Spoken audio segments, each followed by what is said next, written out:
Hello guys, good morning to all of you. This is Maggie Raj here and now we are going to get discuss about the types of stress and strain and also the types of coefficient of elasticity. साथियों, अब हम discuss करने जा रहे हैं कि प्रतिबल के प्रकार क्या होते हैं, विकृत के क्या प्रकार होते हैं और इनकी सहायता से जो प्रत्यास्थता गुणांक होते हैं उनके क्या मान आते हैं, कितने प्रकार के होते हैं। तो देखिएगा, प्रतिबल के प्रकार, टाइप्स ऑफ स्ट्रेस, तो ये तीन तरीके के होते हैं। अनुदैर्ध्य प्रतिबल, अनुदैर्ध्य प्रतिबल, ठीक है ना, इसको बोलते हैं लॉन्गिट्यूडिनल स्ट्रेस, ठीक है। फिर अभिलंब प्रतिबल, नॉर्मल स्ट्रेस एंड स्पर्शरेखीय प्रतिबल, टेंजेंशियल, ये ठीक है। इसी के साथ हम देखते हैं विकृत के प्रकार, ठीक है ना। विकृत भी तीन तरह में डिवाइड की गई है। अनुदैर्ध्य विकृत, ठीक है ना, इसको बोलते हैं लॉन्गिट्यूडिनल स्ट्रेन। फिर है आयतन विकृत, वॉल्यूमिक, आयतन विकृत, वॉल्यूमिक स्ट्रेन। और तीसरा है अपरूपक विकृत, अपरूपक विकृत यानी शियरिंग, शियरिंग स्ट्रेन, ठीक है। अब मैंने इसीलिए इन दोनों को साथ में लिखा है ताकि अब जब हम यहाँ डिस्कस करने जा रहे हैं कि इन दोनों की हेल्प से जो प्रत्यास्थता गुणांक हैं वो भी तीन तरह के होते हैं। तो ये तीन प्रकार कौन कौन से हैं? यंग प्रत्यास्थता गुणांक, यंग मॉड्यूलस, आयतनात्मक प्रत्यास्थता गुणांक,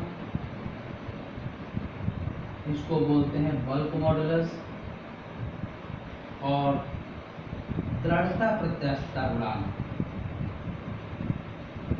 रिजिडिटी मॉडुलस।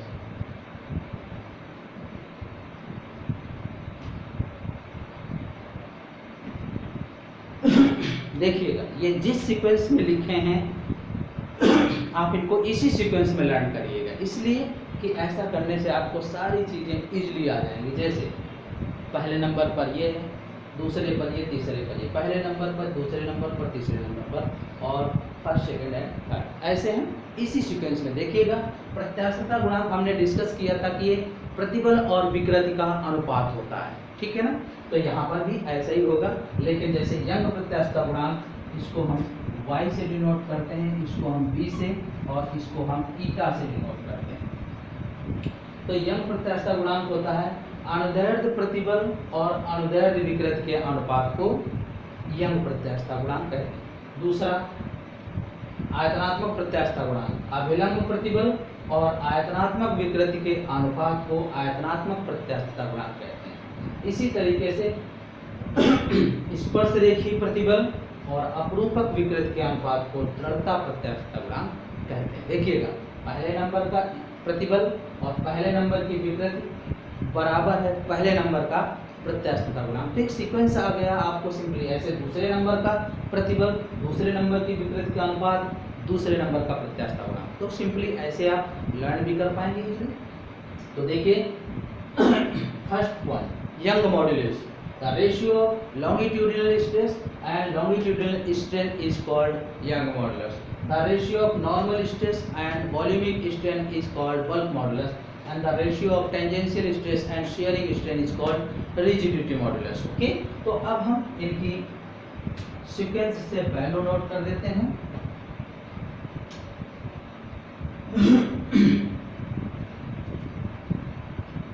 यंग प्रत्यास्थता गुणांक, ठीक है।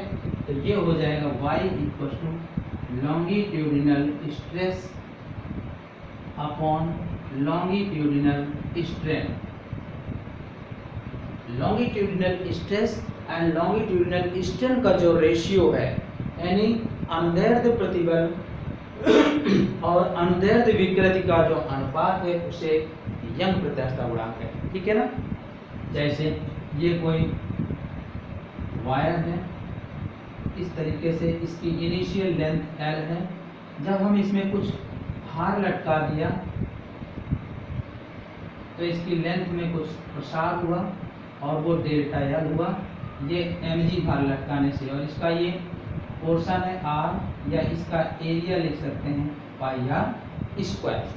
ठीक है, तो यहाँ पर ध्यान दीजिएगा अनुदैर्ध्य प्रतिबल लॉन्गिट्यूडिनल स्ट्रेस, इसकी वैल्यू क्या होगी?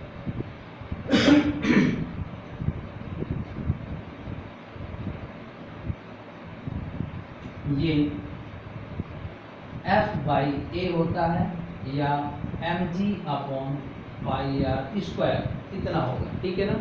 इसी तरीके से लॉन्गिट्यूडिनल स्ट्रेन क्या होगी, ये हो जाएगी change in size upon initial size. जब ये इसमें रख देंगे बाई इक्वेशन फर्स्ट, तो y equal to F into L upon A into delta L, या हम इसको ऐसे भी लिख सकते हैं mgl upon pi r square delta L। तो ये यंग प्रत्यास्थता गुणांक यानी यंग मॉड्यूलस का फॉर्मूला आ जाएगा। ठीक है ना। तो इस तरीके से आप इसको सॉल्व कर सकते हैं। ये है यंग मॉड्यूलस। अब इसी के साथ हम डिस्कस करेंगे कि बल्क मॉड्यूलस क्या होता है, आयतनात्मक प्रत्यास्थता गुणांक, जिसे बल्क मॉड्यूलस बोलते हैं, B से डिनोट करते हैं। तो B हो जाएगा अभिलंब प्रतिबल। ठीक है ना, नॉर्मल स्ट्रेस और आयतन विकृति यानी वॉल्यूमिक स्ट्रेन, इसका रेशियो होगा आयतनात्मक प्रत्यास्थता गुणांक। ठीक है ना। Volaemic coefficient of volaemic expansion. तो देखिएगा, ये कोई मान लीजिए कि फ्लास्क है, इसमें ये कोई लिक्विड फिल्ड है जिसका इनिशियल वॉल्यूम V है। जैसे ही हम प्रेशर इंक्रीज कर देते हैं, प्रेशर हमने एटमॉस्फेरिक प्रेशर यानी वायुमंडलीय दबाव के अलावा हमने डेल्टा P इंक्रीज कर दिया, तो इसके change in volume delta V हो जाएगा। तो देखिएगा, अभिलंब प्रतिबल यानी दाब है, तो ये डेल्टा P है, और आयतन में विकृति कितनी हुई, आयतन में परिवर्तन कितना हुआ, वॉल्यूमिक स्ट्रेन कितनी हो गई, minus delta V upon V। तो इस इक्वेशन में अगर पुट कर दें बाय इक्वेशन फर्स्ट, तो P equal to delta P upon minus delta V upon V, या minus delta PV upon delta V। ये मैग्नीट्यूड वैल्यू हम लोग यूज करते हैं। तो ये फॉर्मूला आ जाएगा बल्क मॉड्यूलस का। ठीक है ना। चलिए इसी के साथ देखते हैं कि दृढ़ता प्रत्यास्थता गुणांक क्या होता है। ठीक है ना। रिजिडिटी मॉडल,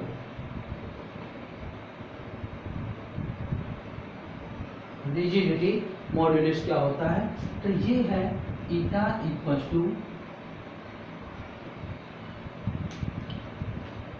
टेंजेंशियल स्ट्रेस स्पर्शरेखीय प्रतिबल अपॉन अपरूपक विकृति। टेंजेंशियल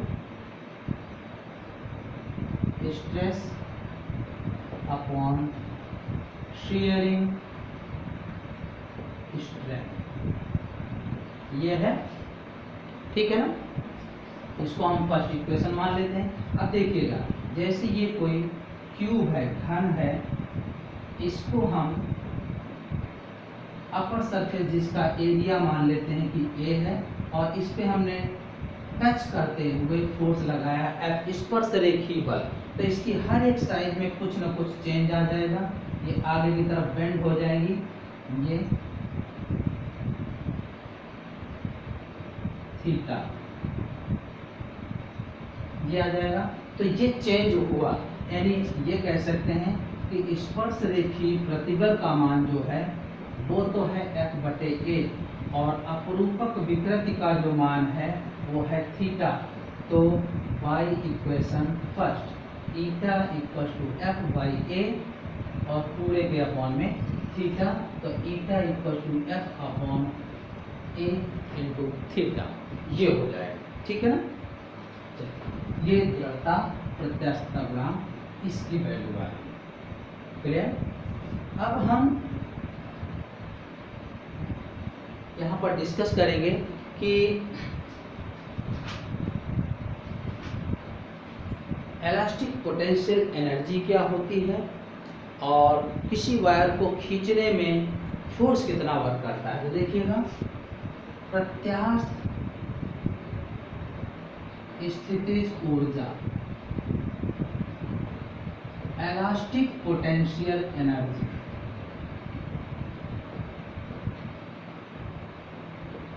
ठीक है ना, इलास्टिक पोटेंशियल एनर्जी। देखिएगा, ये कोई वायर है जिसकी इनिशियल साइज L है, तो यहाँ फोर्स क्या है 0। जब हमने इसमें कुछ एक्स्ट्रा फोर्स अप्लाई किया, मान लिए F2 इक्वल टू F लगा दिया, तो इसकी जो लेंथ में इंक्रीमेंट था वो हो गया डेल्टा L इतना। ठीक है ना, तो देखिए F एवरेज कितना हो जाएगा, औसत बल F1 प्लस F2/2, यानी F ये 0 प्लस F/2 F/2 इतना आ जाएगा, और विस्थापन कितना है delta L।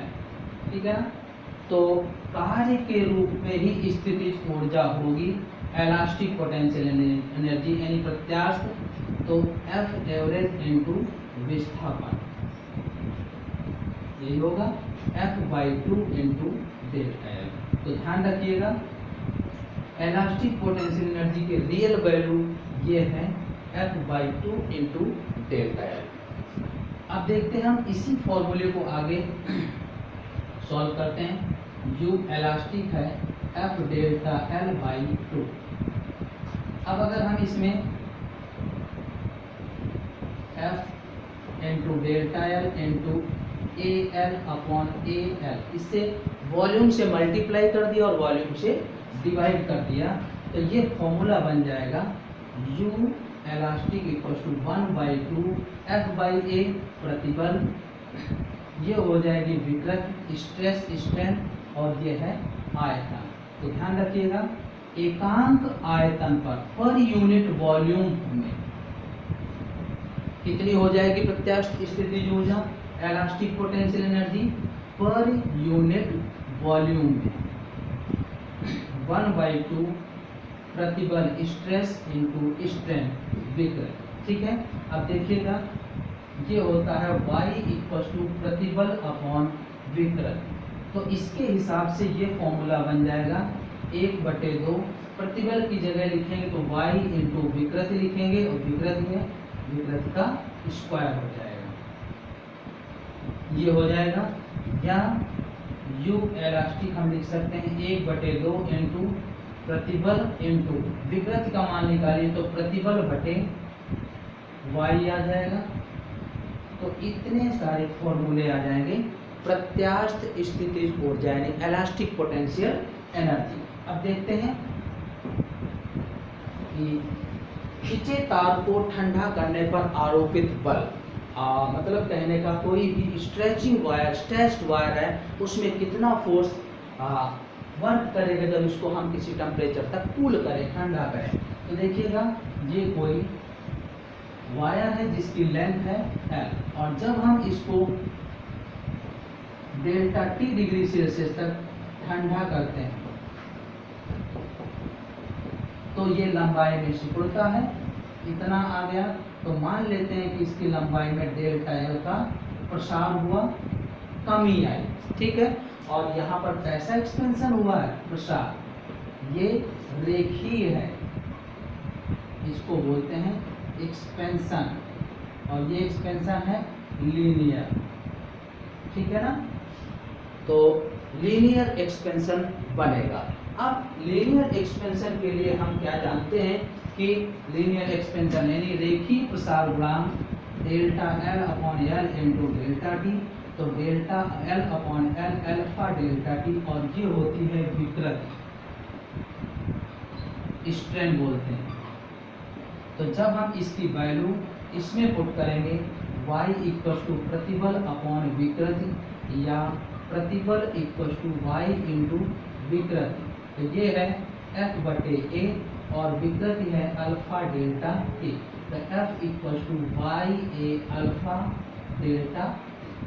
Delta t change in temperature है, जितना टेम्परेचर तक ठंडा किया गया है, a एरिया है, y कोफिशिएंट ऑफ इलास्टिसिटी प्रत्यास्थता गुणांक, और अल्फा है रेखीय प्रसार गुणांक कोफिशिएंट ऑफ लीनियर एक्सपेंशन। तो ये है किसी भी खींचे तार पर आरोपित बल, ध्यान रखिएगा, खींचे तार पर बल या आरोपित बल, force applied force in the stretched wire up to cooling some temperature. Okay.